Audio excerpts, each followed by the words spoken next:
The contract was 47 pages long. I'd read every word 3 times, highlighted the important clauses, made notes in the margins. This wasn't a decision I was making lightly. This was survival. You understand the terms? The lawyer, a severe woman in a designer suit, watched me over her glasses. Full surrogacy. The child will be Mr. Marchetti's biological offspring, carried to term by you. Upon delivery, you relinquish all parental rights. I understand. Compensation is $200,000, paid in full upon successful delivery. Medical expenses covered separately. You'll reside at the Marchetti estate for the duration of the pregnancy for monitoring and security purposes. Security? Mr. Marchetti is a private man. He prefers to keep certain matters contained. She slid the contract across the table. Any questions? I had 1,000 questions. Who was this man who could pay $200,000 for a surrogate? Why did he need security for a pregnancy? What kind of life was I signing up for? But I didn't ask any of them. Because the alternative was losing my apartment, drowning in my mother's medical debt, and spending the rest of my life trying to dig out of a hole that only got deeper. Where do I sign? Dante Marchetti was not what I expected. I'd imagined someone older. Softer. The kind of wealthy man who wanted an heir but couldn't be bothered with the complications of relationships. Instead, the man who met me in the foyer of his Long Island estate was young, mid-30s at most, and devastatingly handsome in a way that felt almost aggressive. Dark hair that curled slightly at his temples. Eyes the color of whiskey in firelight. A jaw that could cut glass and shoulders that strained against his tailored shirt. He was also covered in tattoos. I could see them peeking out from his collar, trailing down his forearms where he'd rolled up his sleeves. Not the kind of tattoos you got on a whim. These were deliberate, meaningful, the marks of someone who'd lived a life worth documenting on skin. Miss Chin. His voice was deep, accented faintly with something European. Italian, maybe. Welcome to my home, Mr. Marchetti. Thank you for the opportunity. The opportunity. He smiled, but it didn't reach his eyes. That's one way to describe it. He led me through the house, and it was a house, not a home. Beautiful but cold, all marble floors and priceless art and furniture that looked like it had never been sat on. The kind of place that existed to impress, not to live in. Your room is on the 2nd floor. East wing. He gestured up the stairs. You'll have your own bathroom, a sitting area, access to the kitchen and gardens. The west wing is private. Your wing. My wing. His eyes met mine briefly. We should establish boundaries early, Miss Chen. This arrangement is business. You're providing a service. I'm providing compensation. There's no need for us to complicate things. I understand. Do you? He stopped walking, turning to face me fully. Because I want to be clear. I'm not looking for a relationship. I'm not looking for a mother for my child. I'm looking for a vessel, a healthy, capable woman who can carry my heir to term and then walk away. The word should have hurt. Should have made me feel small, used, reduced to my biological function. Instead, they felt like relief. That's exactly what I'm offering, I said. A service. Nothing more. Something flickered in his eyes, surprise, maybe, or reassessment. Good. Then we understand each other. He resumed walking. Dr. Rhodes will be here tomorrow for your first examination. The procedure will take place within the week, assuming everything checks out. That fast? I've waited long enough. His voice was suddenly rough. I'm not interested in waiting anymore. I wanted to ask what he meant. What had he been waiting for? Why was he doing this alone, when a man like him could have had any woman he wanted? But I'd already learned that questions weren't welcome here, so I followed him in silence and tried not to wonder about the ghosts I could feel watching from every corner. The examination was thorough but professional. Dr. Rhodes was a small woman with kind eyes and efficient hands. She asked questions about my medical history, my family history, my reasons for becoming a surrogate. Financial, I said simply. My mother was sick. The bills accumulated. I'm sorry for your loss. She made a note. And you understand the emotional challenges of surrogacy? Carrying a child you won't keep? I was a nurse. I understand the biology of pregnancy. I know what to expect. Biology isn't the same as emotion. She looked at me over her clipboard. Many surrogates struggle with the hormonal changes, the attachment that develops naturally. It's important to have support systems in place. I don't have anyone. The words came out flatter than I intended. My mother was my only family. She's gone now. Then we'll need to be especially careful about your mental health throughout this process. She smiled gently. You're not just a vessel, Miss Chen, whatever Mr. Marchetti may have told you. You're a human being doing something incredibly difficult. That deserves respect. I didn't know how to respond to kindness. It had been so long since anyone had offered it.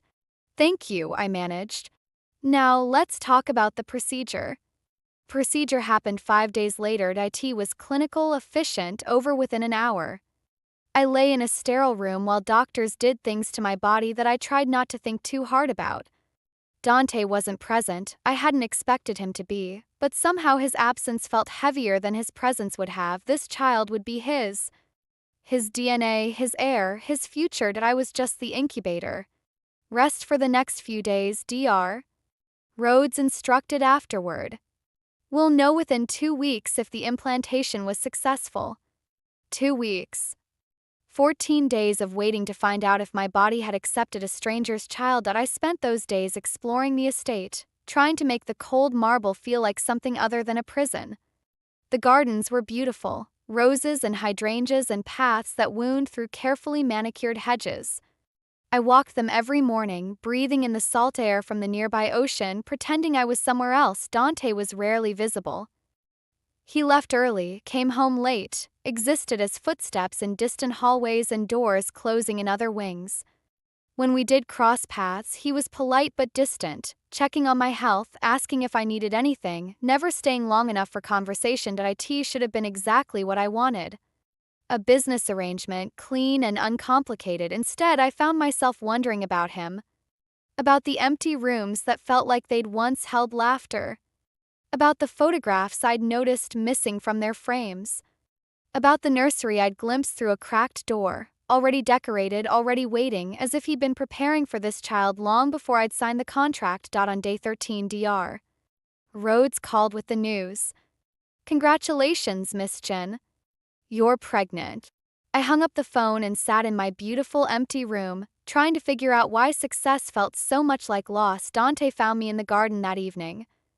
Dr. Rhodes informed me. He stood a few feet away, hands in his pockets, expression unreadable. The procedure was successful. Yes. How are you feeling? Fine. A little tired. That's normal, apparently. The first trimester is often exhausting. He hesitated, the first time I'd seen him uncertain about anything. Is there anything you need? Anything that would make you more comfortable? I'm comfortable. The room is lovely. The staff is kind. But I looked at him, really looked, for the first time since I'd arrived. Why are you doing this? You could have anyone. A wife, a girlfriend, someone who wanted to have your children. Why pay a stranger to do it? His jaw tightened. That's not your concern. I'm carrying your child. Everything about you is my concern for the next 9 months. No. His voice hardened. You're carrying my child. That doesn't give you access to my life. We discussed this, boundaries. This is business. Business. I stood, suddenly angry in a way I couldn't explain. I'm growing a human being inside my body for you. I'm going to spend 9 months watching my body change, feeling your child move, going through labor and delivery, and then I'm supposed to walk away like none of it happened. And you won't even tell me why. Because why doesn't matter. The outcome is what matters. Maybe to you. But I'm not a machine, Mr. Marchetti. I'm a person. And if I'm going to do this, I need to understand what I'm doing it for. We stared at each other, two strangers bound by a contract neither of us fully understood, then something cracked in his expression. Just for a moment. Just enough for me to see the pain underneath. Her name was Sophia. His voice was barely a whisper. My fiancé. We were going to have a family together. A house full of children, she used to say. That was her dream. What happened? She was killed. 5 years ago. A car bomb meant for me. He swallowed. She was 6 months pregnant. My son died with her. The words hit me like a physical blow. Dante, I couldn't save them. Couldn't protect them. Couldn't do anything except watch the aftermath and wonder why I survived when they didn't. He met my eyes. I'm doing this because I still want what she wanted. A child. A family.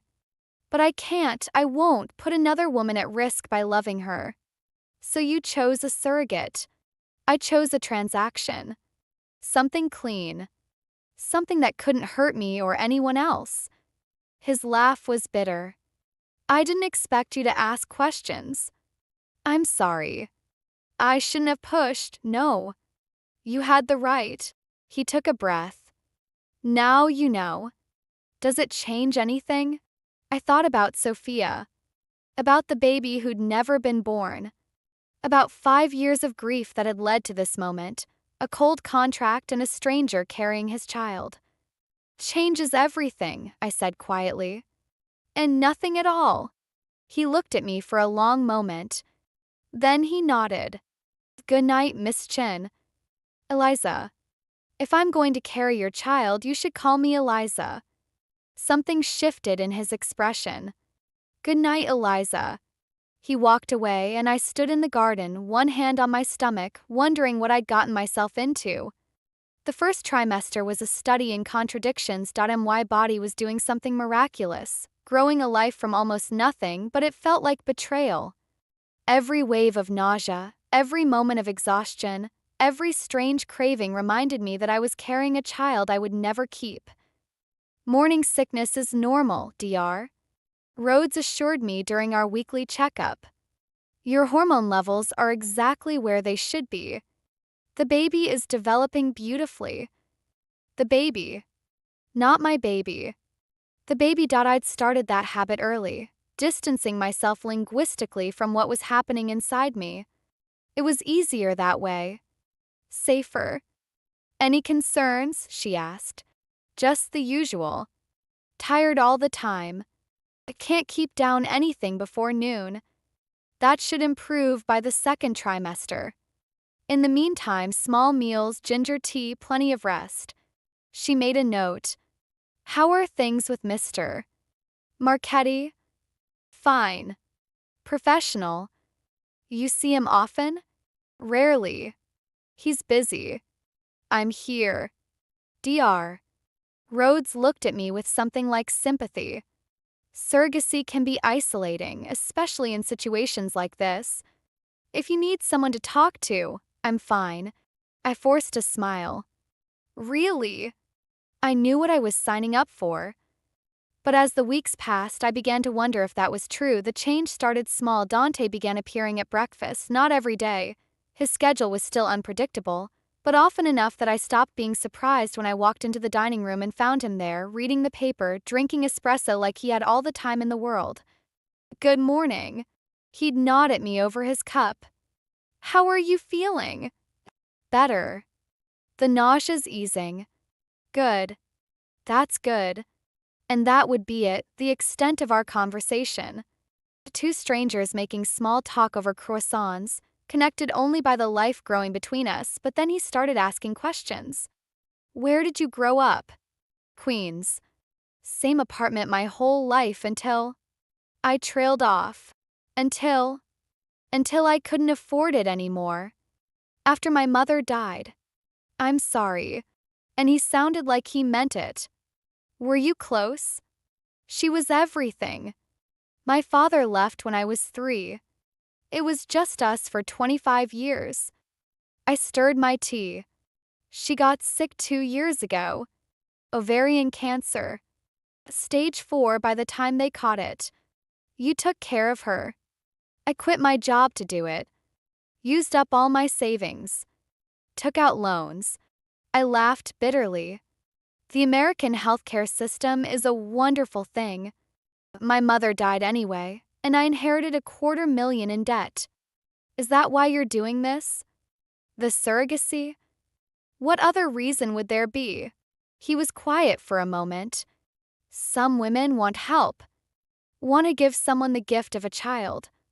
Those women probably aren't drowning in medical bills.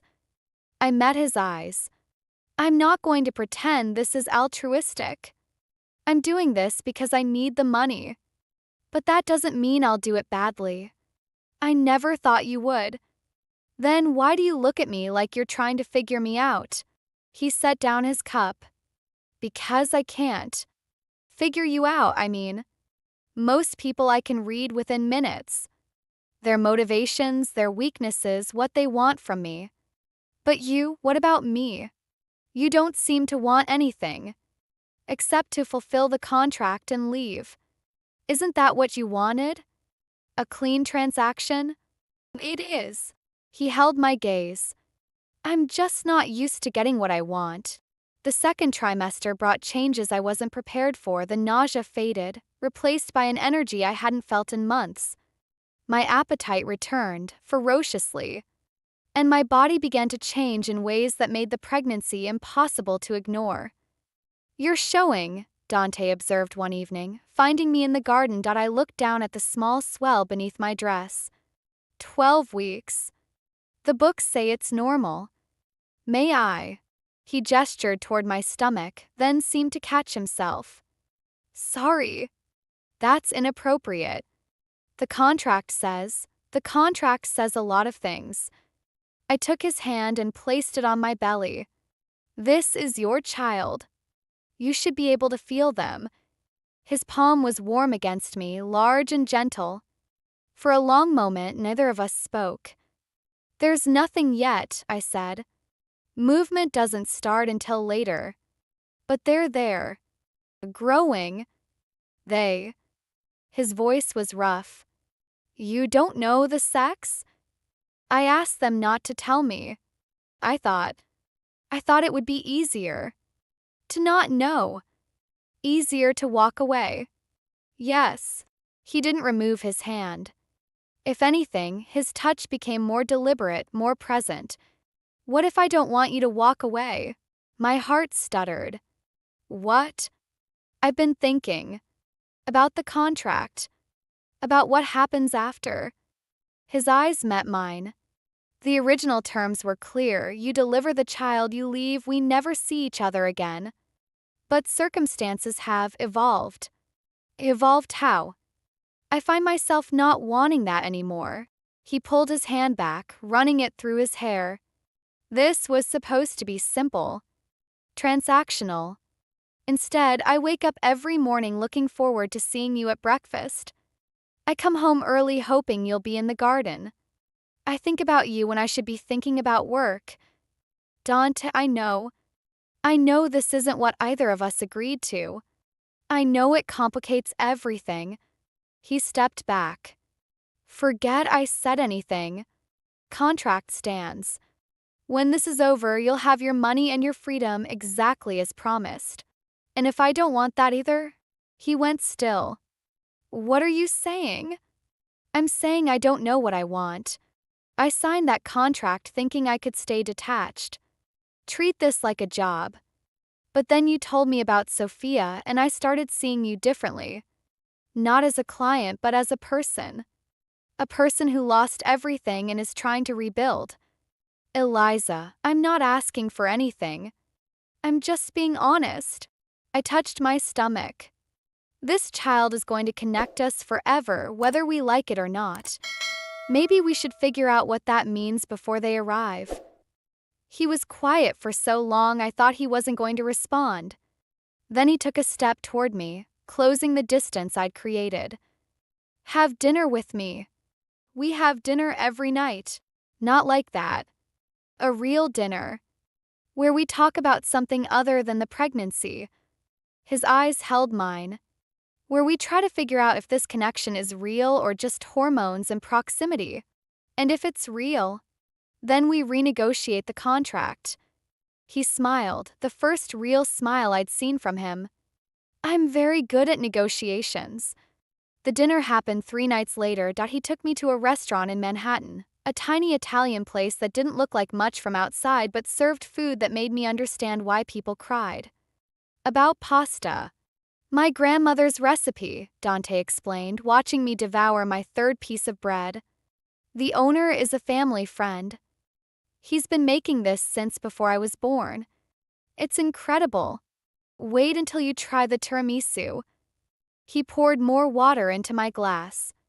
No wine for you, obviously. But they have a sparkling grape juice that's almost as good. You're being very thoughtful. I'm being selfish. I want you to enjoy yourself so you'll agree to more dinners. Is that your negotiation strategy? Ply me with carbs.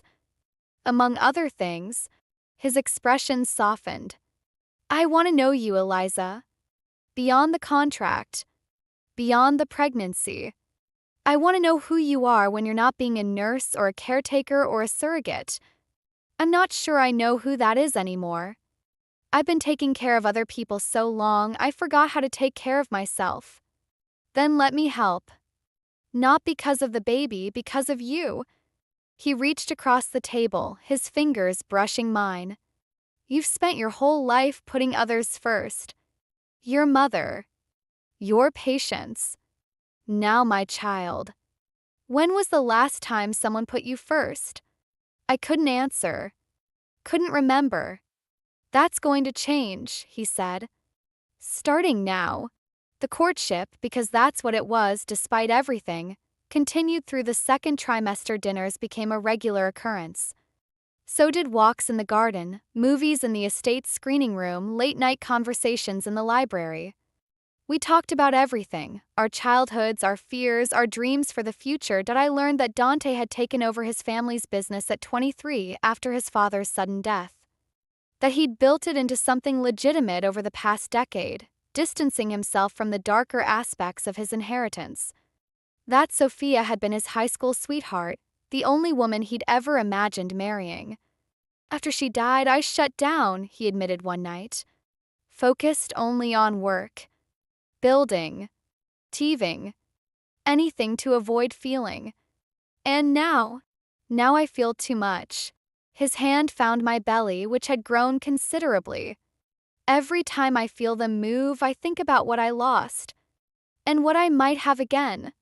The baby moved again today. While you were at work, I covered his hand with mine. I think they know your voice. They're always more active after you've been around. Really? Really? They're going to be a daddy's girl. Or boy. Whichever. You still don't want to know the sex?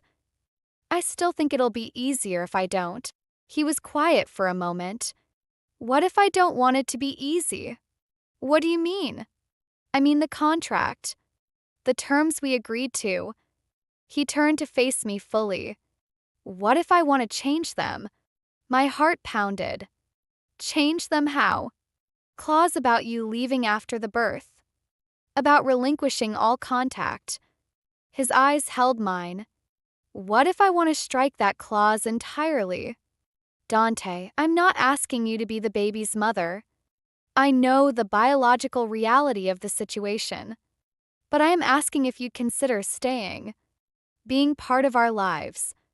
Being part of my life. As what? As whatever you want to be. A friend. Partner. More if that's where this leads. He took my face in his hands. I wasn't looking for this. I designed this arrangement specifically to avoid this. But here we are, and I can't pretend I don't feel what I feel. What do you feel? I feel like I'm waking up. Like I've been sleepwalking through the last 5 years, and suddenly someone turned on the lights. His thumb traced my cheekbone. I feel like I might be falling in love with you, and it terrifies me. It terrifies me too. Then we'll be terrified together.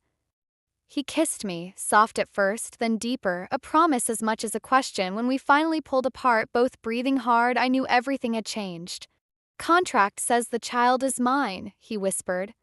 But what if I want you to? Then take me, I said. I'm already yours. The weeks that followed were a revelation. I'd spent so long believing that love was something that happened to other people, the fortunate ones, the ones who hadn't learned early that attachment meant eventual loss. But with Dante, I began to understand that love wasn't something you chose. It chose you. He moved me into the West Wing. This is your wing, I protested. The private wing. Our wing now. He carried my suitcase through the door like it weighed nothing. Unless you'd prefer to stay in the guest room, pretending we're still strangers who happen to share a breakfast table. Won't the staff talk? The staff has been placing bets on when this would happen since the day you arrived. He smiled. Marco owes the housekeeper $50. You knew. I suspected. He set down the suitcase and pulled me close, or as close as my growing belly would allow. I just needed time to convince myself it was a good idea. And now I'm convinced it's the best idea I've ever had. He kissed me, and I stopped worrying about what anyone else thought. Living with Dante was different from living near him. I learned his routines, the early morning workouts, the endless phone calls, the way he rubbed his temples when he was stressed. I learned what made him laugh, absurd comedy, the kind that shouldn't be funny but somehow was, and what made him go quiet, any mention of Sophia, any reminder of what he'd lost. And he learned me. You sing in the shower, he observed one morning. Did you know that? I do not. You absolutely do. Something about the hills being alive. He grinned. It's adorable. It's embarrassing. It's human. He kissed my forehead. I like seeing you be human, Eliza. You spend so much energy being capable and composed. It's nice to know there's a woman underneath who sings show tunes. If you tell anyone, who would I tell? Marco? He'd probably start singing along.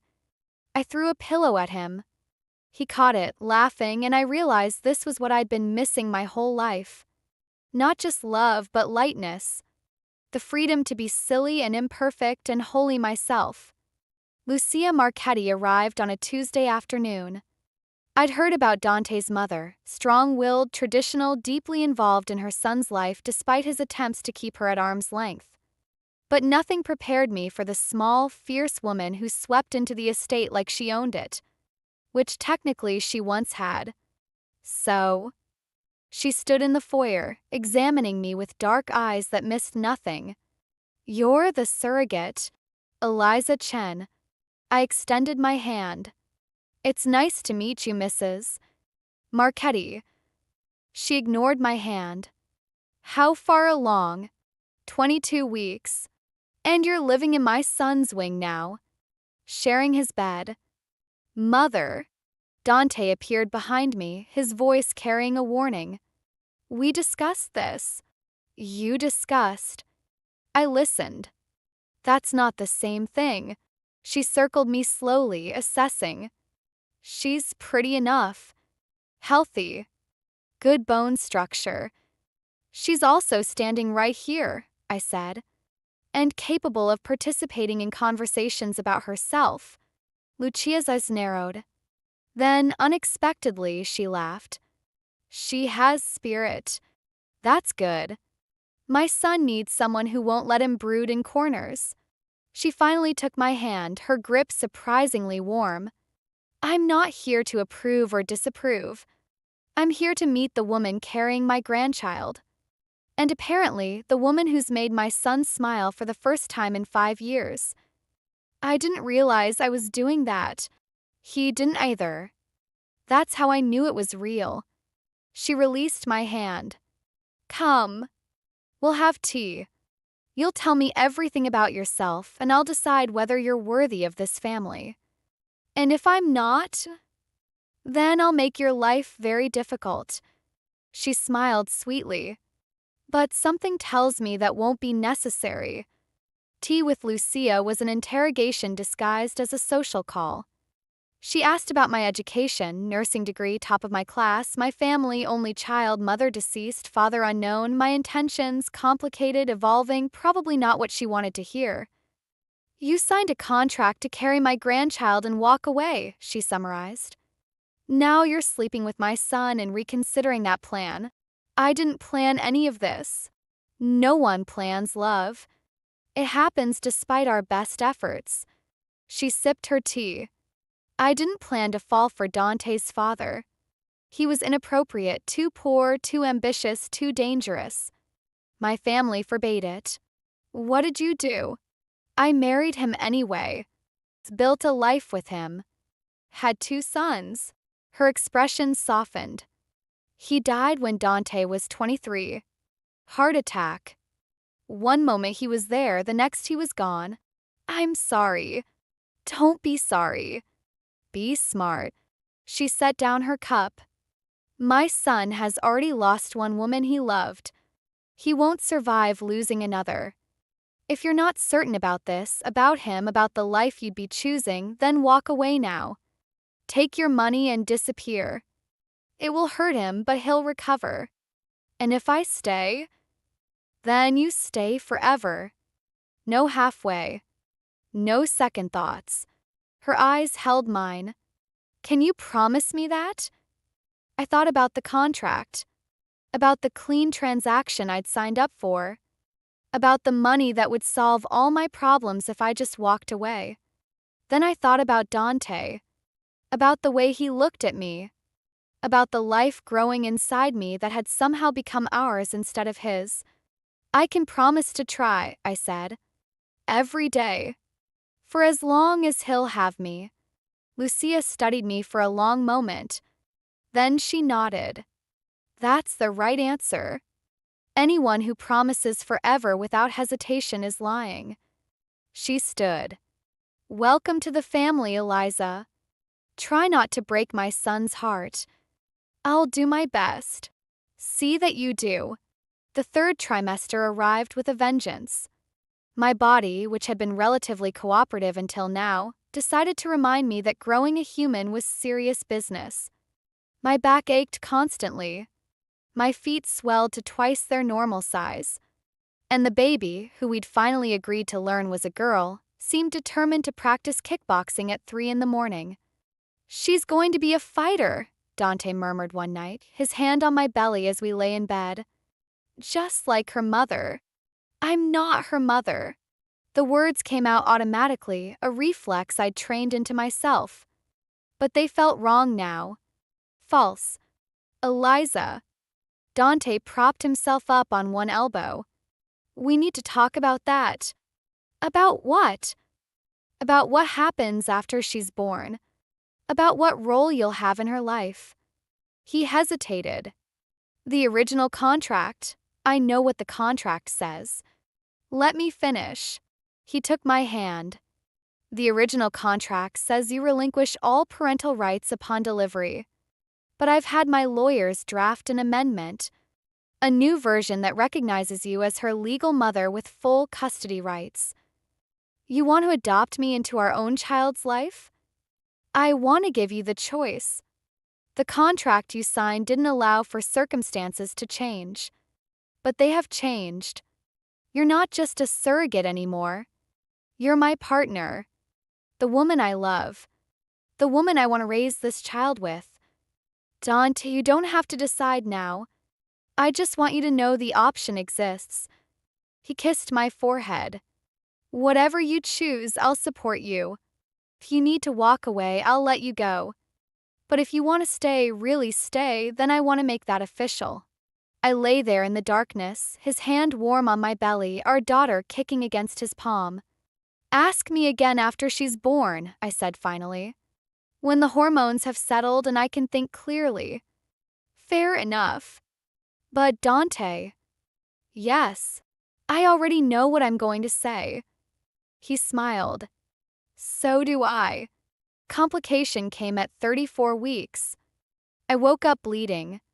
Not a lot, just enough to terrify me, to send me screaming for Dante, to land me in an ambulance racing toward the hospital with sirens wailing. Placental abruption, DR. Rhodes explained, her face grim. The placenta has partially separated from the uterine wall. It's not severe, but we need to monitor you closely. The baby is fine for now. Her heartbeat is strong. But you're going to be on strict bed rest for the remainder of the pregnancy. Any stress, any exertion could make the abruption worse. How much worse? She didn't answer, which was answer enough.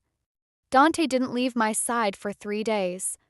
He slept in a chair beside my hospital bed, held my hand through endless monitoring sessions, fielded calls from Lucia and Marco and everyone else who wanted updates. You should go home, I told him. Get some real sleep. I'm not leaving you. The baby is fine. I'm fine. DR. Rhodes said, DR. Rhodes said you need to avoid stress. Having you here alone, wondering if I'm okay, would cause me stress. Therefore, I'm staying. He squeezed my hand. Don't argue. You won't win. You're impossible. I'm in love. Same thing. I wanted to argue. Wanted to maintain some pretense of independence. But the truth was, having him there made everything bearable. His presence was the only thing keeping me from spiraling into panic every time a monitor beeped. I'm scared, I admitted. I know. Not just about the baby. About everything. I met his eyes. What if something goes wrong? What if I can't? Nothing is going to go wrong. We're going to get through this, and in a few weeks we're going to have a daughter. A beautiful, healthy daughter who's going to have her mother's eyes and her father's stubbornness. Her mother's stubbornness. That too. He kissed my forehead. Rest. I'll be here when you wake up. Promise. Always. I closed my eyes, his hand warm in mine, and let myself believe that everything would be okay. The next few weeks were an exercise in patience. I was released from the hospital on strict bed rest, confined to the bedroom with nothing to do but read and watch television and feel our daughter growing inside me. Dante worked from home when he could, keeping me company, reading to my belly in Italian. She can't understand you, I pointed out. She understands the tone. Studies show that babies recognize their parents' voices from the womb. He pressed a kiss to my stomach. Besides, she's half Italian. She should learn the language. She's half Chinese too. Then teach her Chinese. We'll raise a trilingual genius. I laughed, the first real laugh in days. You're ridiculous. I'm hopeful. He looked up at me. For the first time in years, I'm actually hopeful about the future. You did that. We did that. I touched his face. Together. Together, he agreed. And for a moment, despite everything, I believed the worst was behind us. 37 weeks. DR. Rhodes had declared the baby full term, safe to deliver at any moment, though she preferred to wait until 39 weeks if possible. The placental abruption had stabilized, but the risk of complications during delivery remained. We'll schedule a C-section, she explained during our final prenatal appointment. It's the safest option given the circumstances. Less stress on the placenta, controlled environment, immediate access to intervention if needed. When? Next week. Assuming nothing changes before then. I nodded, my hand finding Dante's. He'd been at every appointment, asked every question, researched every possibility. The man who'd once wanted a clean transaction had become the most devoted, expectant father I'd ever seen. And Eliza, he asked. The risks to her? C-sections are routine procedures. The recovery is longer than vaginal delivery, But with proper care, she should heal completely within 6 to 8 weeks. Should. Will. Dr. Rhodes smiled reassuringly. Your fiancé is young and healthy. I don't anticipate any complications. Fiancé. The word still felt strange, even though the ring had been on my finger for 2 weeks. Dante had proposed in the hospital garden. No elaborate setup, no grand gestures, just the two of us sitting on a bench watching the sunset while he slipped a ring onto my finger and asked me to spend the rest of my life with him. I thought we were waiting until after the baby, I'd said. I was. But then I realized I didn't want to wait another day to call you mine. He'd kissed me then, soft and certain. Say yes. I'd said yes. The nursery was ready. Dante had hired decorators, over my protests, to transform the room next to ours into a fairy tale. Soft pink walls, white furniture, a crib that probably cost more than my old apartment's monthly rent. Stuffed animals lined the shelves. A crystal mobile hung above the changing table, catching light and scattering rainbows across the ceiling. It's too much, I said, surveying the excess. It's not enough. He wrapped his arms around me from behind, resting his chin on my shoulder. I want her to have everything. Every advantage, every opportunity, every moment of beauty I can give her. She's going to be spoiled. Loved. There's a difference. He turned me to face him. I grew up with money, but without warmth. My father was distant, my mother was busy, and I learned early that wealth didn't equal happiness. I want our daughter to have both. Our daughter. I still stumbled over the words sometimes. She's really ours now, isn't she? She always was. The paperwork just makes it official. I'd signed the amended contract 3 days ago. The one that recognized me as the baby's legal mother with full custody rights. The one that voided the original surrogacy agreement and replaced it with something new, a partnership, a family, a future I hadn't dared to imagine. Have you thought about names? I asked. I have one in mind. He hesitated. But I want to make sure you're comfortable with it. Tell me. Isabella Sophia Marchetti. His voice softened. Isabella was my grandmother's name. And Sophia, your fiancé, the first woman I loved, the one who made me believe in family. He met my eyes. I want our daughter to carry that legacy. But only if you're okay with it. I thought about Sophia, the woman I'd never meet whose death had shaped everything that followed. The woman whose ghost still lingered in the empty frames and the nursery that had been waiting for years. She'll know the story, I said finally. When she's old enough. About Sophia, about the baby who was lost, about how her father found the courage to try again. You're not threatened by her memory? How could I be? She's part of who you are. Part of why we're here. I touched his face. Isabella Sophia. It's perfect. He kissed me, and I felt something settle into place, the last piece of a puzzle I hadn't known I was solving. The thread arrived 3 days before the scheduled C-section. I was in the nursery, folding tiny onesies that seemed impossibly small when Marco appeared in the doorway. His expression was wrong, tight, urgent, the look of a man delivering bad news. Where's Dante? In his study. But you should know. Know what? There's been a security breach. Someone accessed the estate's perimeter last night. They didn't get inside, but what? We found a message. At the gate. He hesitated. It was addressed to you. My blood went cold.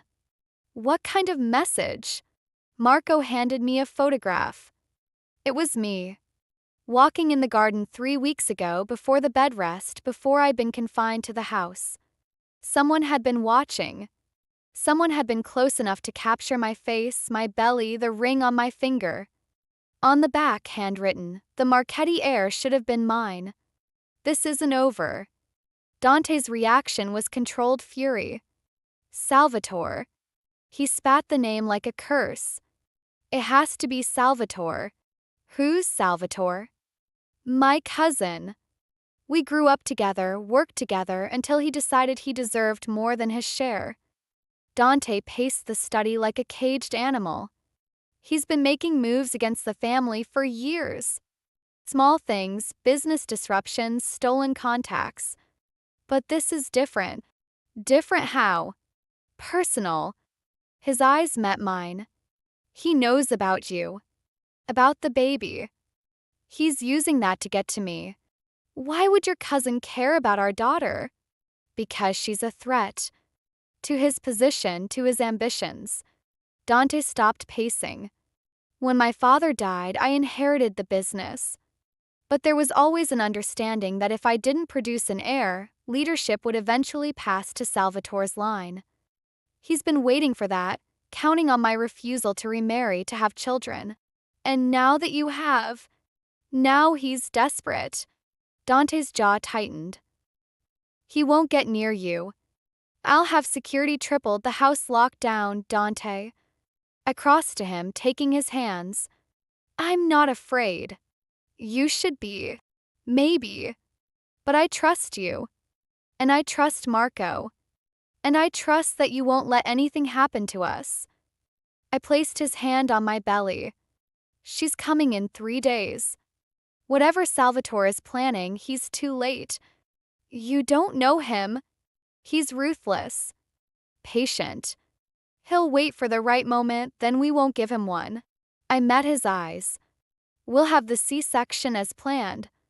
We'll bring Isabella home. And we'll deal with whatever comes next together. Like a family. He stared at me for a long moment. Then something in his expression shifted, from fury to wonder. How are you so calm? I'm not calm. I'm terrified. I managed a small smile.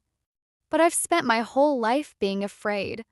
Afraid of losing my mother, afraid of drowning in debt, afraid of never being loved. I'm tired of being afraid. And now I have something worth fighting for. I squeezed his hands. Don't let fear steal this from us. Not when we're so close. He pulled me into his arms, carefully, always so careful with my belly between us. I love you, he said against my hair. I love you too.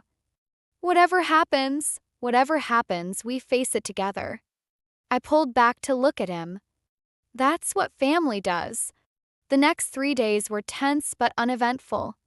Security was everywhere, discreet but present, a constant reminder that the outside world wasn't as safe as the bubble we'd created. Dante worked from home, never more than a room away. Marco reported hourly updates. And I tried to stay calm, to keep my blood pressure stable, to focus on the miracle that was about to happen. The night before the C-section, Dante and I lay in bed, my belly enormous between us. Are you ready? He asked. No. Yes. I don't know. I laughed shakily. I've been preparing for this for 9 months, and I still feel completely unprepared. That's normal, apparently. Every parent feels that way. Even you. Especially me.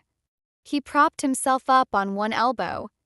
I've wanted this for so long, a child, a family, a second chance. Now that it's here, I'm terrified I'll mess it up. You won't. How do you know? Because you love her already.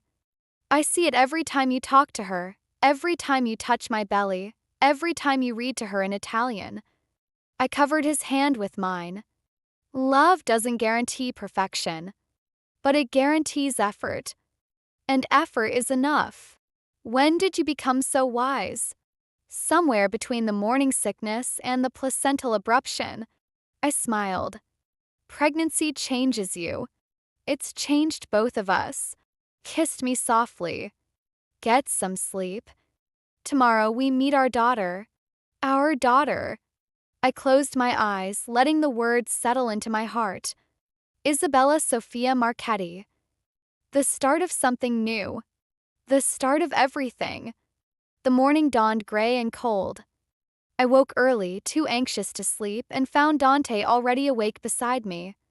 Ready, he asked. As I'll ever be. The drive to the hospital was silent but not uncomfortable. Dante held my hand the entire way, his thumb tracing circles on my palm.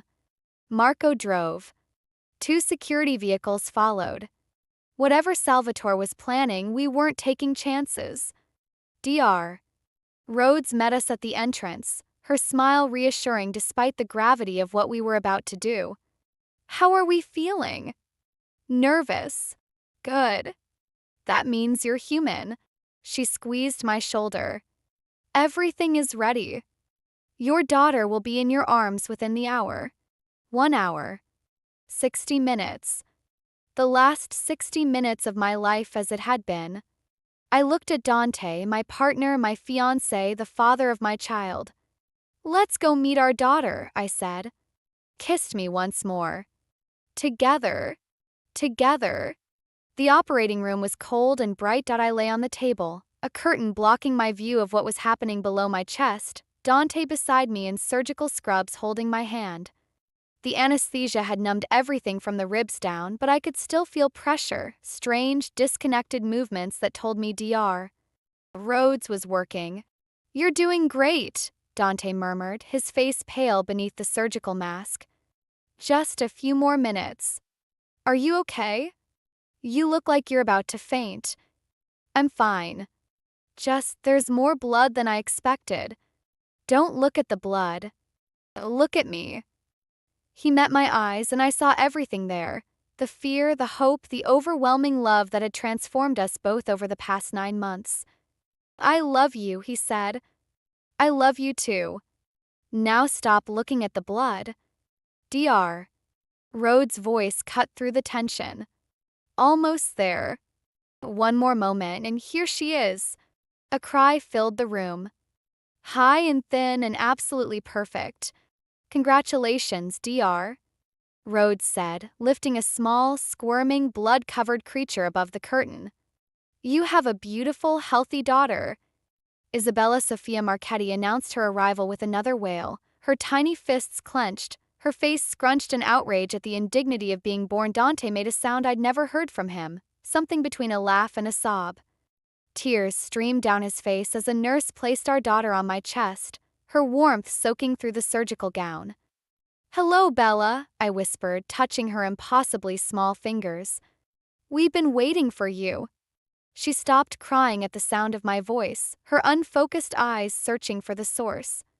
And in that moment, every fear I'd had about attachment, about walking away, about protecting my heart, all of it dissolved into nothing. This was my daughter.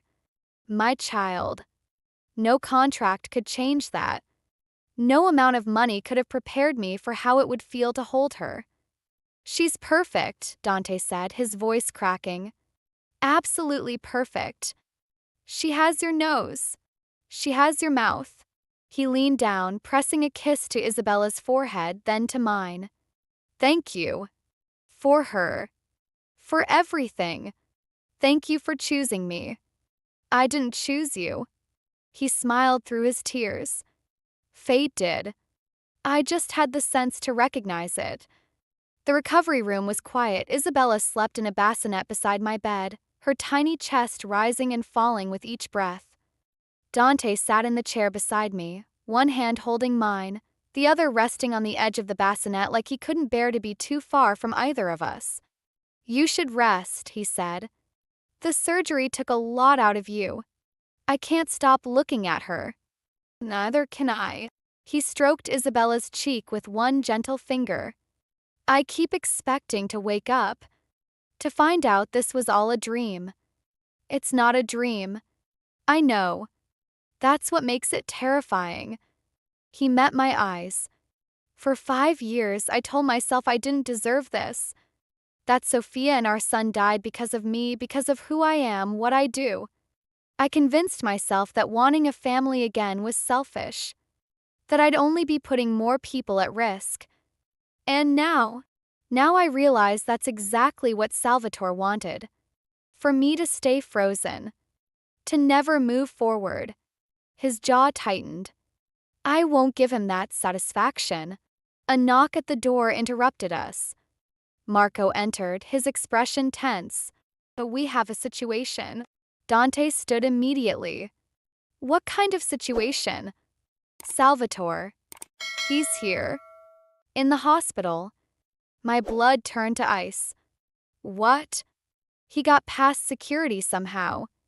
We have him contained in the lobby, but he's demanding to see you. Marco looked at Dante.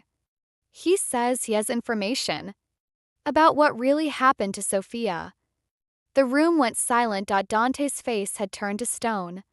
Watch them, he said to Marco. Don't let anyone in this room except medical staff. Dante, wait. I tried to sit up, pain flaring in my abdomen. Say, rest. I'll handle this. Kissed my forehead, then Isabella's. I'll be back soon. He was gone before I could argue. The minutes stretched into an eternity. I lay in the bed, unable to move, unable to do anything except watch our daughter sleep and pray that Dante would return safely. Marco stood guard at the door, his hand near his weapon, his eyes constantly scanning. What's happening? I asked for the 10th time. I don't have details. The boss will update us when he can. What if Salvatore, Mr. Marchetti can handle his cousin? But I heard the uncertainty in Marco's voice. Try to rest. For the baby's sake. Rest.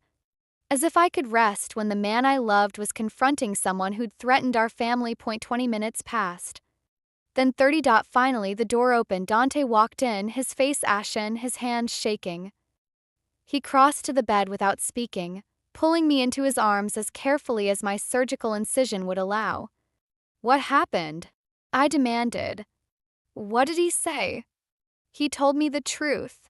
Dante's voice was barely a whisper. About Sophia. About the bombing. About everything. What truth? He pulled back, meeting my eyes. It wasn't meant for me. The bomb. It was never meant for me. I don't understand. Sophia was going to leave me. She discovered something about the family business, about decisions my father made before he died. She was planning to go to the authorities. He swallowed. Salvatore found out. He's the one who planted the bomb. Not our enemies. My own cousin. The words didn't make sense. Couldn't make sense. Salvatore killed Sophia. He killed her to protect the family's interests. To prevent her from talking. Dante's hands clenched into fists. For 5 years, I blamed myself. Believed I'd made her a target. And all along, it was him. Why is he telling you this now? 'Cause he's desperate. The security breach, the threats, it was all a ploy to get my attention. To negotiate. Dante laughed bitterly. He wants me to forgive him. To bring him back into the family in exchange for his silence about certain business matters. What did you say? I told him to go to hell. His eyes met mine. And then I had Marco's men escort him off the premises. He'll be dealt with. Properly. Through channels he can't escape. Dealt with how? The legal kind. I have evidence now. His confession was recorded. He'll spend the rest of his life in prison for what he did to Sophia. He touched my face. I'm done with violence. Done with the old ways. I have a daughter now. A family. I won't build that on blood. I pulled him close, feeling the tension slowly drain from his body. It's over, I said. Almost. He looked at Isabella, sleeping peacefully through everything. Now we go home. And we start living. We left the hospital 3 days later. Isabella was healthy. Perfect APGAR scores, no complications, already nursing like she'd been born knowing how. My recovery was slower, the C-section incision requiring careful management, but Dr. Rhodes was optimistic. 6 weeks of rest, she instructed. No lifting anything heavier than the baby. And call me if anything seems off. I'll make sure she follows orders, Dante promised. I'm sure you will. Dr. Rhodes smiled. Congratulations to both of you. You've got a beautiful family. A family. The words still made my heart stutter. The drive home was different from the drive to the hospital. Lighter somehow, despite everything that had happened. Isabella slept in her car seat, oblivious to the world she'd entered. Dante held my hand, and the security vehicles that followed seemed less like a threat and more like a promise, protection, not imprisonment. "What are you thinking?" Dante asked as we turned onto the estate's private road. "I'm thinking about the contract." "What about it?" "The original one. The one that said I'd walk away after the birth." I looked at him. I was so sure I could do it. Be a surrogate, take the money, disappear. No complications, no attachments, no risk. And now I can't imagine being anywhere else. I squeezed his hand. "You asked me once what would happen if you wanted me to." I didn't know the answer then. I do now. "What's the answer?" "The answer is yes. To everything. To you, to Isabella, to this life we're building." I smiled through tears I hadn't realized were falling. The answer has always been yes. I was just too scared to say it. He pulled the car to the side of the road, put it in park, and kissed me with everything he had. "I love you, Eliza Chen." "I love you too, Dante Marchetti." "Let's go home." "We are home." I touched his face. "Wherever you and Isabella are, that's home." He smiled, the real smile, the one I'd worked so hard to earn. "Then let's go be a family." Lucia was waiting when we arrived. She stood in the foyer, her composure cracking the moment she saw Isabella in my arms. Tears streamed down her face as she crossed to us, her hands reaching for her granddaughter with the kind of reverence usually reserved for sacred things. "Oh, Bella," she breathed, touching Isabella's cheek. "She's beautiful. She's absolutely beautiful." "She has Dante's nose," I said. "She has my mother's eyes." Lucia looked at me, and for the first time I saw something like respect in her gaze. "You've done well, Eliza. Better than I expected. High praise from you. The highest." She surprised me by pulling me into a careful hug. "Welcome to the family. Officially. I thought I was already official. You were tolerated. Now you're accepted." She pulled back, smiling. "There's a difference." Dante laughed, a sound I'd come to treasure. "That's the closest thing to approval you'll ever get from her." "I'll take it." That night I sat in the nursery, Isabella asleep in my arms, watching the moon rise through the window. Everything had changed. 9 months ago, I'd been drowning in debt, desperate enough to sell the use of my body to a stranger. Now I had a daughter, a fiancé, a family that stretched back generations. The contract that had brought me here was just paper now. What mattered was what we'd built on top of it. Trust, love, the kind of partnership I'd never believed possible. Dante appeared in the doorway, watching us with an expression that made my heart ache. "You should be sleeping," he said softly. "So should you." I couldn't. Kept wanting to check on you both. He crossed to us, kneeling beside the rocking chair. "Is she okay?" "Perfect. Just like always. Just like her mother." He touched my face. "Thank you. For choosing us. Thank you for choosing me. I didn't, I know. Fate did." I smiled. "But you had the sense to recognize it." He laughed softly, pressing a kiss to my forehead, then to Isabella's. "Get some rest. Both of you. Stay with us. Always." He settled onto the floor beside the rocking chair, his head against my knee, one hand reaching up to rest on Isabella's back, and there, in the nursery we'd built together, surrounded by love we'd never expected to find, I finally understood what the contract had really given me. Not money. Not security. A home. 1 year later, the wedding was held in the estate's garden, beneath a canopy of white roses and fairy lights.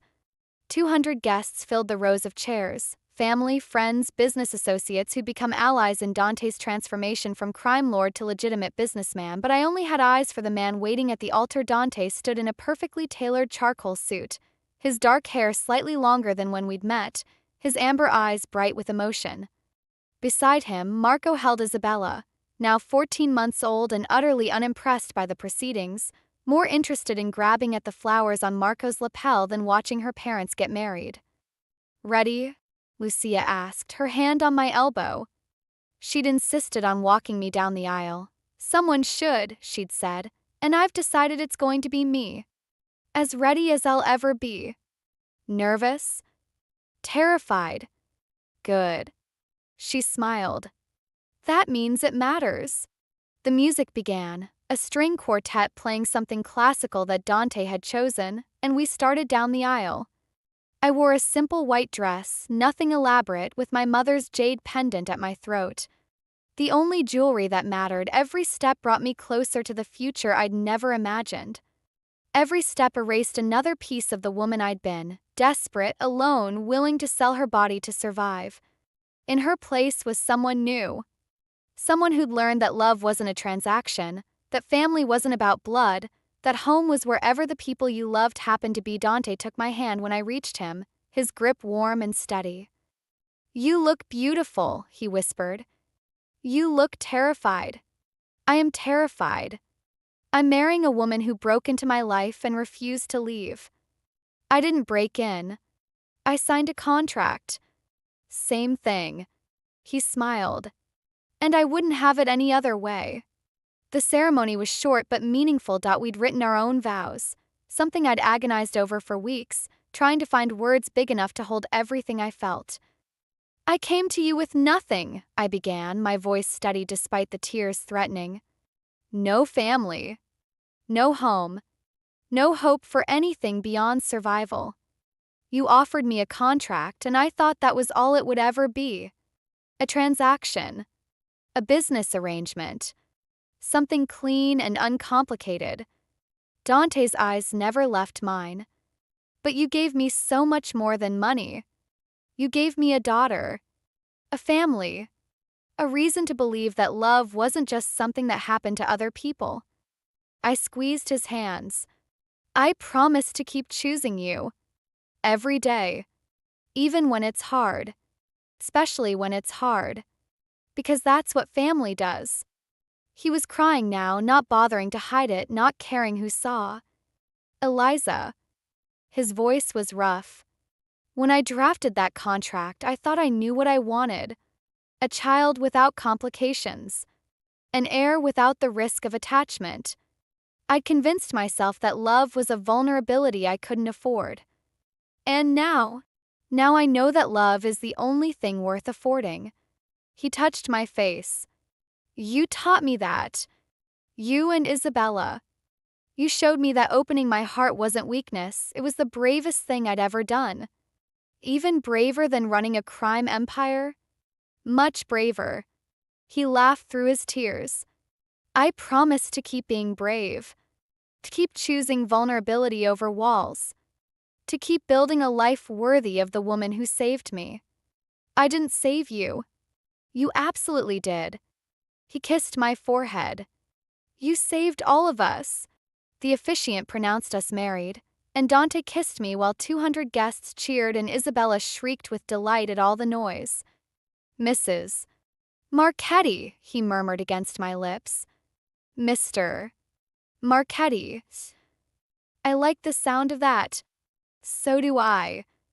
The reception lasted until midnight. We danced beneath the stars, surrounded by people who'd become family over the past year. Lucia held Isabella, twirling her around the dance floor until she squealed with laughter.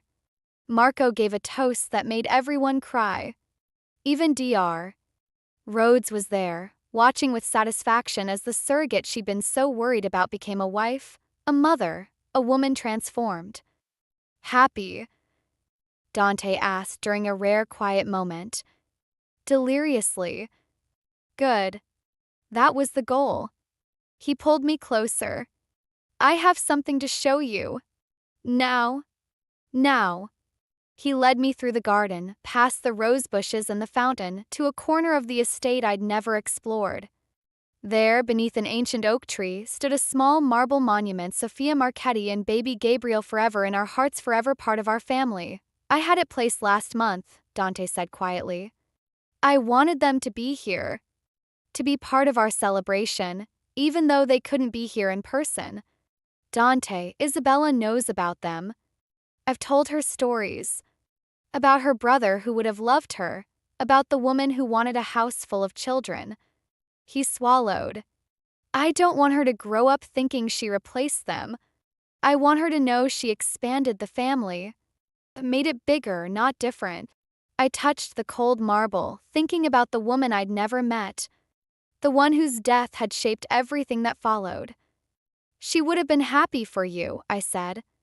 Sophia. Seeing you now, married, a father, at peace. That's what she wanted. How do you know? Because it's what anyone who loves you would want. I turned to face him. She didn't die so you could spend the rest of your life alone. She died, and that's a tragedy. But you living fully? Loving again? That's not a betrayal. It's a tribute. He pulled me into his arms, holding me tight.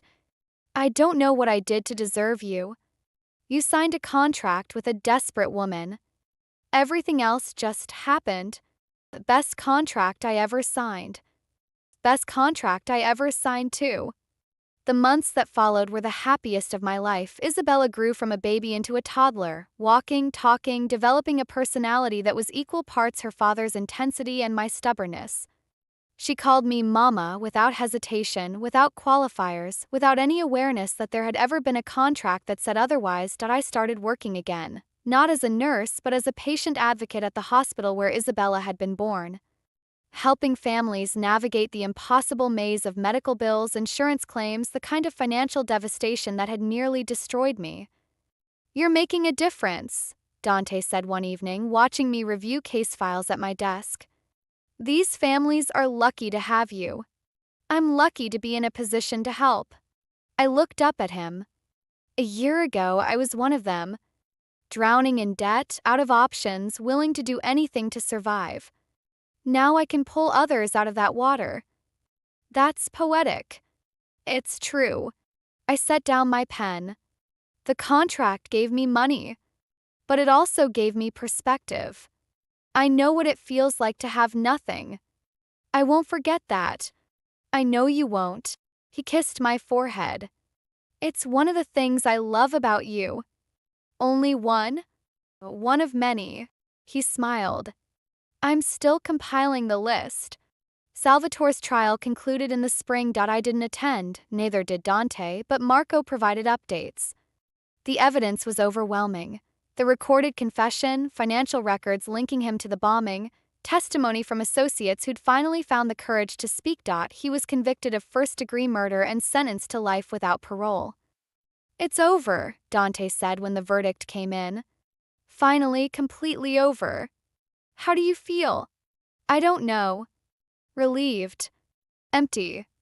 Angry that it took 5 years to find the truth. He stared out the window.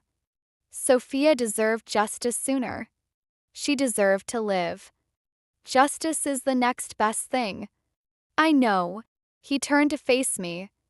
I keep thinking about what would have happened if I'd never found out. If Salvatore had kept his secret forever. I'd have spent the rest of my life blaming myself for something that wasn't my fault. But you did find out. And now you can let it go. Can I? 5 years of guilt doesn't disappear overnight. No. But it can fade. I crossed to him, taking his hands. You're not the same man who signed that contract with me. You've changed. Grown. Become someone Sophia would have been proud of. You think so? I know so. Kissed him softly.